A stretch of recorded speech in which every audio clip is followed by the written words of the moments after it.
Wow, this is so damn cool! Ready, set, go!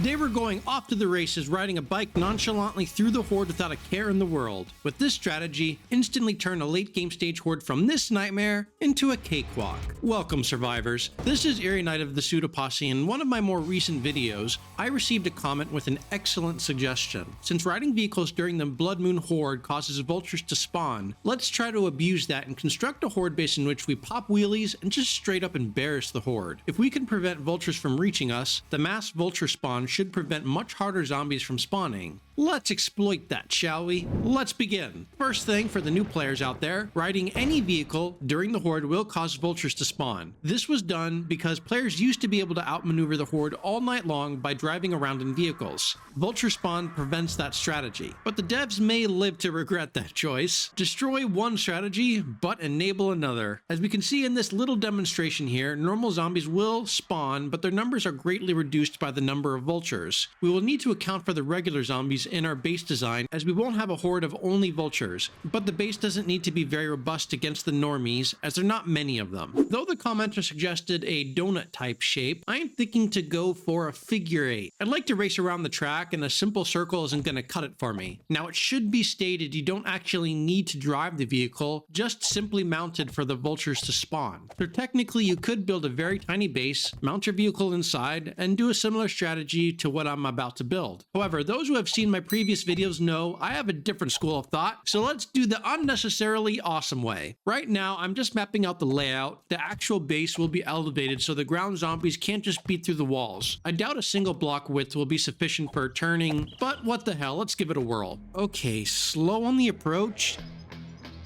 Ease into it and oof, down she goes. All right, well, that was expected. There, double the width. This should do better, and yeah, instantly better. Probably not taco bear friendly, but this is probably the bare minimum size. I wonder if I can shift drive, ramp it up a notch. Come on, bank around the curve, yikes. Skid right off. And now my back wheel seems like it's phasing out of existence. All right, new plan. Let's make it 3 wide just to be safe. Yeah, this will definitely do. Not even going to give it a test drive. I don't want to make it any larger as I do not want to make this base extremely resource intensive. Now that I have my track laid out, ultimately I need a way to deal with the vultures. Just a roof will probably be insufficient as they'll eventually break through. Dart traps could work, but that would be a large area to cover and lots of darts. I'm thinking to use blade traps, and as I ride my vehicle, I'll lead the vultures into them. I hope it's as hilarious as I imagine. Right now, I'm going to just place these traps down just to see if they'll fit right. These will be placed directly over the track on the roof above, so I want to make sure that they are properly aligned and I can cover everything. Oh, would you look at that?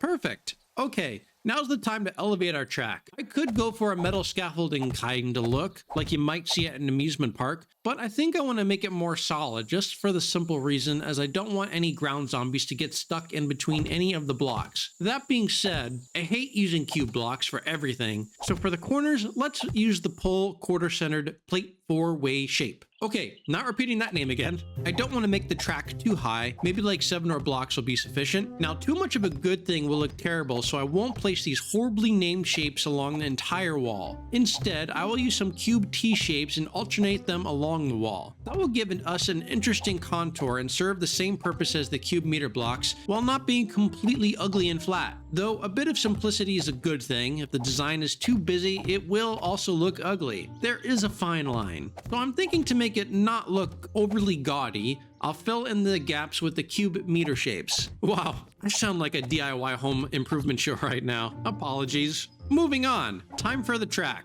Again, we're going 3 wide as we previously mapped out, so I'll just follow along what I see on the ground. I'd like the middle part of the track to be a different color, though I think I could actually make good use of one of the trim blocks. Still a full cube, but it'll allow me to paint a narrow region of the cube to a different color. That could be quite sharp. For the corners, we'll need a different trim, so I'll leave that empty for now and revisit it later. For the junction over here, where the track merges with the other side, we got a trim for that as well. Thanks, Fun Pims, for thinking of me. Now, I'm going to proceed and place the remaining trim shapes as well as the third set of blocks to make the track 3 blocks wide. I'll see you all later.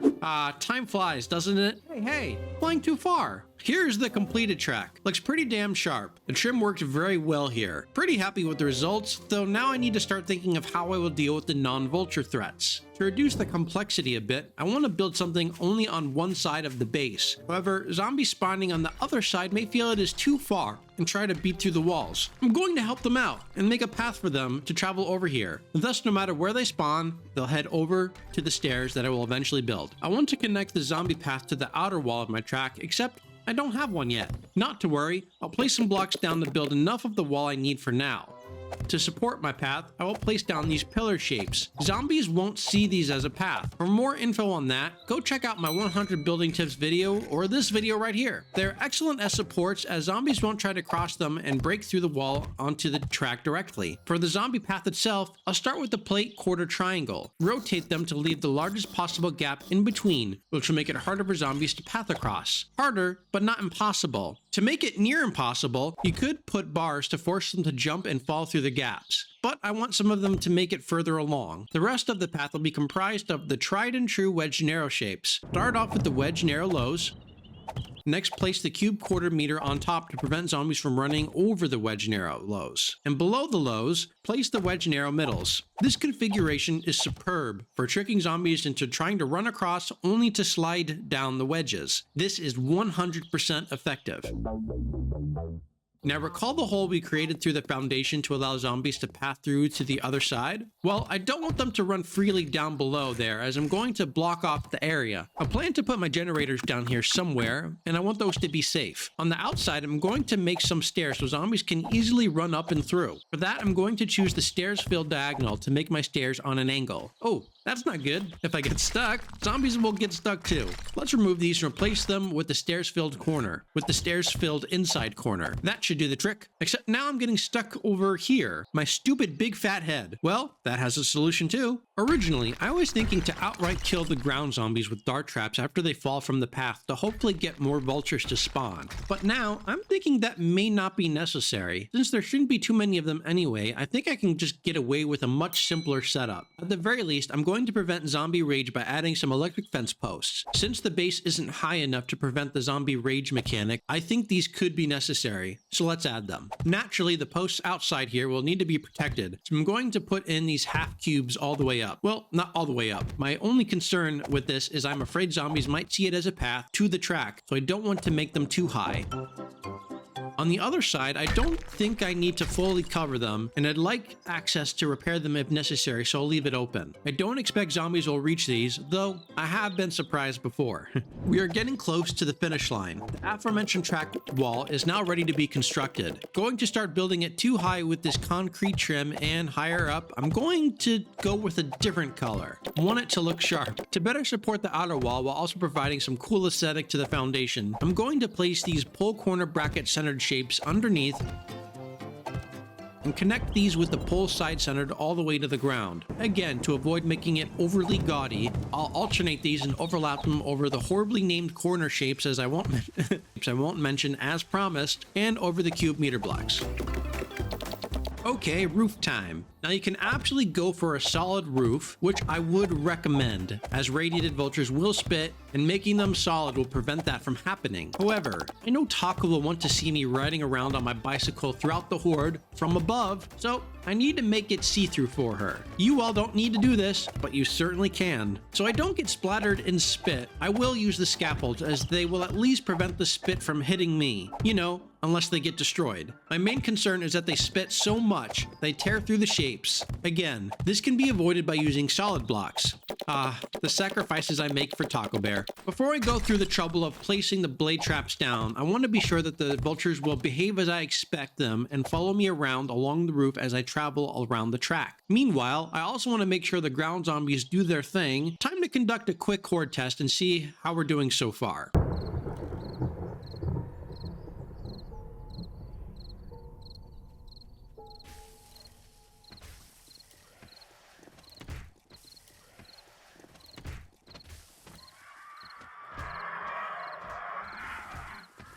Well, I feel the vultures are following me around, which is very encouraging. I think we can go ahead and devote the time to placing and wiring all the blade traps. And on the outside, a handful of zombies are running along the path as expected. And we see some zombies make it to the slide and fall down, while a few fall through the triangle gaps. I generally like to make them fall differently so they don't all cluster together. Clustered zombies beat on everything. Speaking of which, wow, definitely don't stay still on the bike. I'm giving myself the thumbs up to proceed. Time to place down the blades. Now I'm going to go do a single layer of blades. I could stack them on top of each other, but I think that'll be a bit excessive. We already need a good number of them as is. Just keep in mind for anyone replicating this, that you don't need to drive the vehicle, so you can make this a lot smaller. And if you do want to drive, you could make your track smaller than this. This is just a showcase, so take that as you will. For some added protection and experimentation, just to see if it works, I want to place some fence posts covering the junction area. I figure vultures will spend more relative time here versus elsewhere on the track, so I want to see if I can shock them and get some better blade kills. I did think about covering the whole roof with the fence posts, but I'm hoping this can achieve a similar effect while being much easier to set up. This will act as a choke point of sorts, and for the hell of it, I'll put in 2 turrets aimed at the junction to really shred those vultures. Before we do a full horde, I want to do one last test to see how the vultures react. They seem to be flying into the blades as I can hear them getting sliced, which sounds satisfying. No idea what is going on up top or outside. All I know for sure is that it is getting quite laggy. Holy crap. I wonder if the vulture bodies are piling up too much, or the lag could be coming from the reflections on the wall. I liked the idea of seeing all the color and lights on the reflections, but that may be causing some trouble. Might need to tone down my reflection quality. Anyway, we're about an hour in. Let's see how much damage they did to the blades.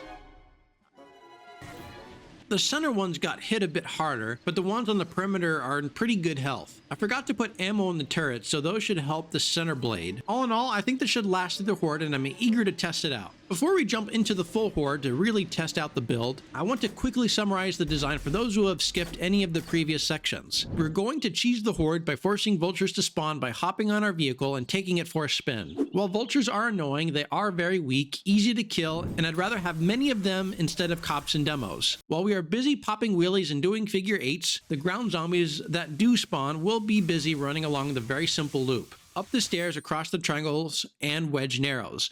Somewhere along that path, they'll fall down and run into fence posts to prevent them from raging. I made a hole through the base in case zombies spawn on the other side. Down below, I have my generators and a ladder up to the track where I'll be spending my time riding around. Up top, we have our main point of defense against all the vultures that will spawn. They'll get sliced and diced and shredded and shot. So, time to test the theory? Let's go.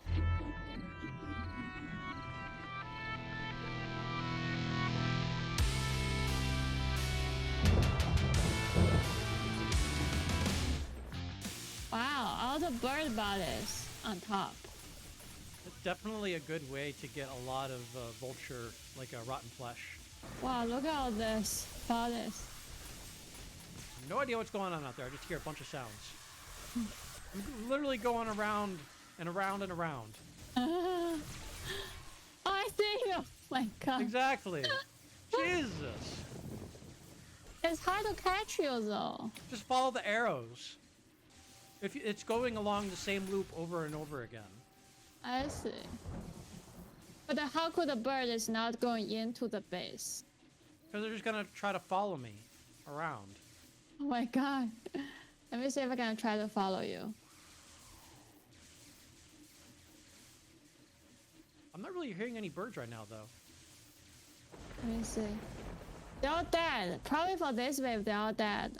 Oh, is it like just a bunch of zombies spawn? Yeah, there are a lot of zombies outside. Just feel very funny. You never back this well in life. Yeah, I do. No? So no more vultures are spawning? No more vultures spawning. That could be a problem. You cannot hold the day 7000 horde. No, but the zombie outside kind of running a loop like a AFK now you are. Yeah, but the intention, I think what I might need to do is revise the design such that it kills the outside zombies, so more vultures will spawn.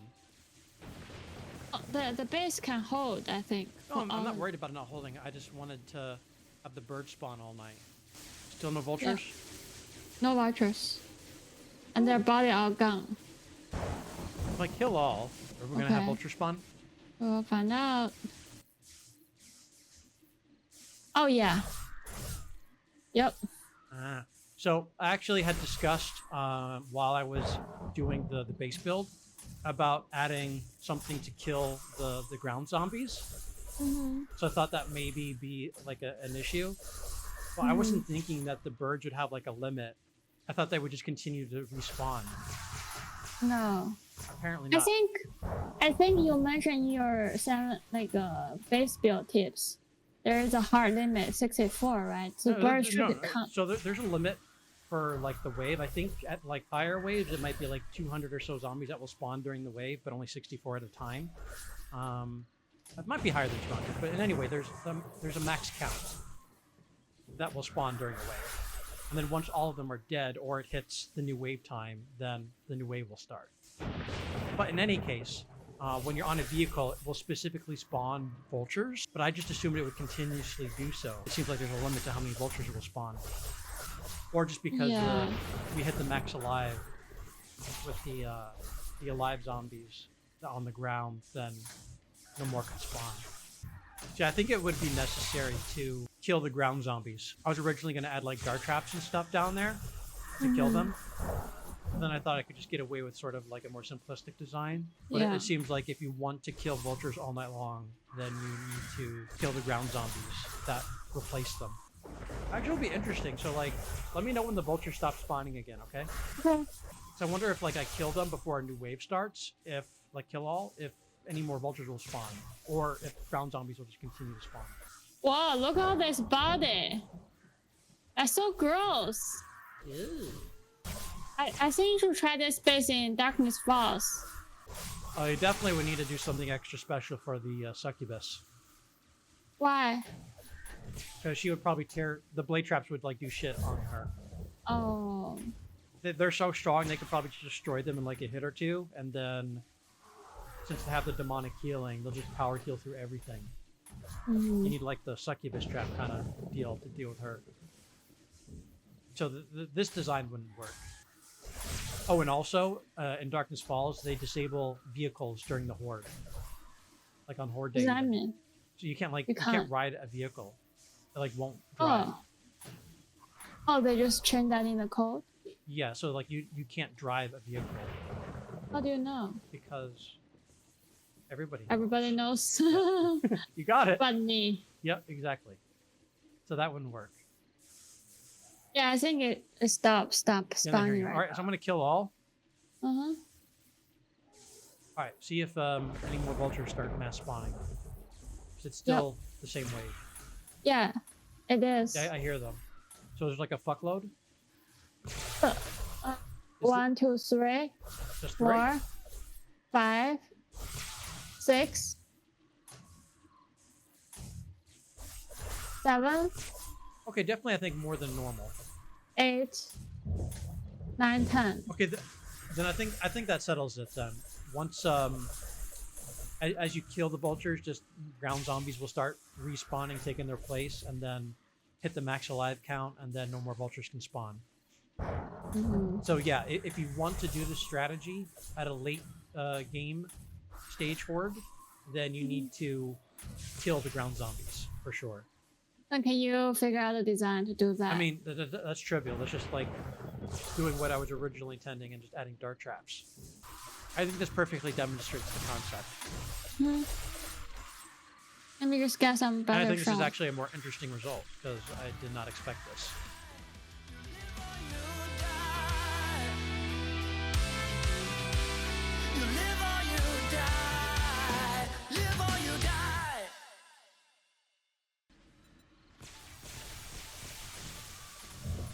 Wow, this is so damn cool! There you go. Oh my god, I hope it's worth it. It's so laggy right now. It's fine, just keep biking. Yeah. This is so cool! I'm trying. It's so laggy. Wow, the most of them already died. Well, they don't have a lot of hit points, so like they get hit, they're pretty much toast. So now it's not lagging right now. It's still kind of laggy for me. Wow, I love it! This is how you get all the farming material. Yes, it is. Why it didn't sound as exciting as I am? Yes, it is. Still, I'm more excited.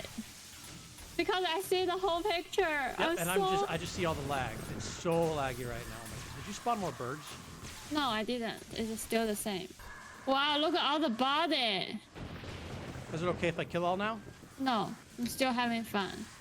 This is how I got fun, guys. Excellent. Yeah, all your builds make me happy.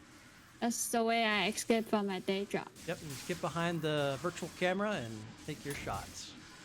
Uh-huh. Can I kill all, please? Yeah, you can, go.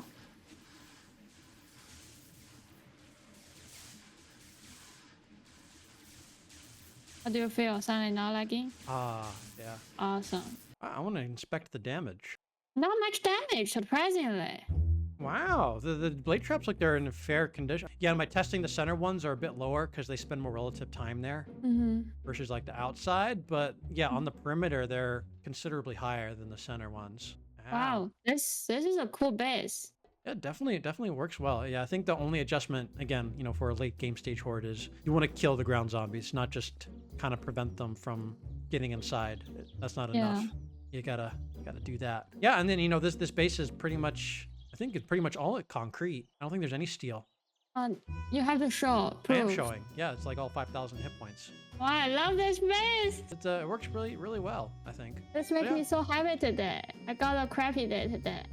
Yeah, today was a crappy taco day, but hopefully this can cheer you up a bit. It's really cheering me up. Yeah, well, I'm really glad this worked. Give it a shot, guys and gals. But yeah, again, make sure you account for the ground zombies and kill them if you're doing a late game stage horde. Yeah, but that's an easy adjustment to make. That was absolutely awesome. Thanks again to the commenter that made the suggestion. If any of you have an idea that you'd like to see come to life, let us know in the comments below and I'll try my best to make it a reality. Thanks for watching, everyone. Please like and subscribe if you enjoyed the video and would like to see more creative builds. I'd also like to thank our wonderful patrons whose support is vital to our growth and funding our passion projects like the Mod Gen GUI. On that note, this is Eerie Knight signing off. See you all in the next video. Bye-bye. Bye-bye.